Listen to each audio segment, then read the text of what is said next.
નમસ્કાર મારા વહાલા વિદ્યાર્થી મિત્રો, મેથ્સ એન્ડ ઇંગ્લિશ યુટ્યુબ ચેનલમાં આપ સૌનું હાર્દિક સ્વાગત છે.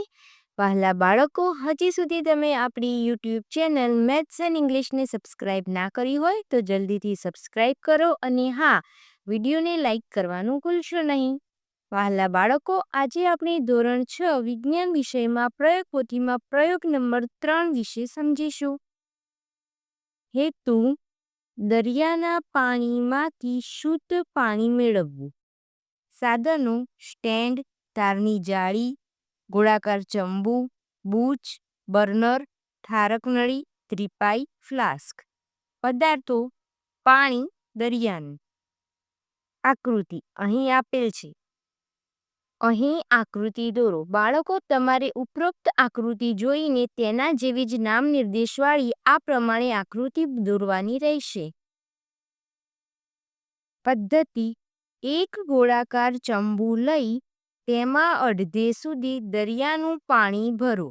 ત્રિપાઈ ઉપર તારની જાળી મૂકી તેના પર ચંબુ ગોઠવો.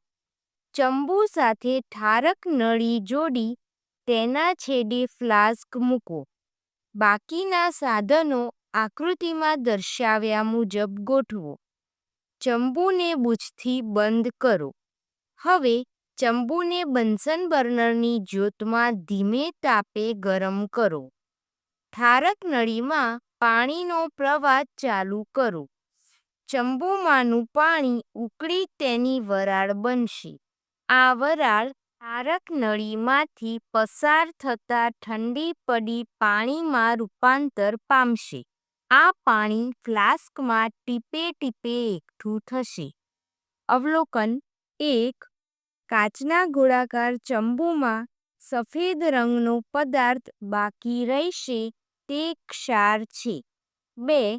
ફ્લાસ્કમાં એકઠું પાણી સ્વાદ વગરનું શુદ્ધ નિસ્યંદિત છે. નિર્ણય: બાષ્પીભવન અને ઘનીભવનની ક્રિયા દ્વારા દરિયાના પાણીમાંથી શુદ્ધ પાણી મેળવી શકાય છે. જ્ઞાન ચકાસણી. પ્રશ્ન 1. નીચેના દરેક પ્રશ્નના ઉત્તર માટે આપેલા વિકલ્પોમાંથી સાચો વિકલ્પ શોધીને તેનો ક્રમ અક્ષર પ્રશ્નની સામે આપેલા બોક્સમાં લખો. નંબર 1. નીચેનામાંથી કયું પાણી સૌથી વધુ શુદ્ધ છે? A. નદીનું પાણી, B. દરિયાનું પાણી, C. વરસાદનું પાણી, D. નિસ્યંદિત પાણી. જવાબ: ઓપ્શન ડી, નિસ્યંદિત પાણી. નંબર 2. પાણીની વરાળનું પાણીમાં રૂપાંતર થવાની ક્રિયાને શું કહે છે? A. નિસ્યંદન, B. બાષ્પીભવન, C. ઉત્કલન, D. ઘનીભવન. જવાબ: ઓપ્શન બી, બાષ્પીભવન. પ્રશ્ન 2. નીચેના પ્રશ્નોના માત્ર ઉત્તર લખો. 1. ડૉક્ટર ઇન્જેક્શન દ્વારા અપાતી દવાને ઓગાળવા કયું પાણી વાપરે છે? જવાબ: નિસ્યંદિત. નંબર 2. સંચા વડે કાઢેલા ફળના રસમાંથી બી અને રેસા દૂર કરવા કઈ પદ્ધતિ વપરાય છે? જવાબ: ગાળણ. નંબર 3.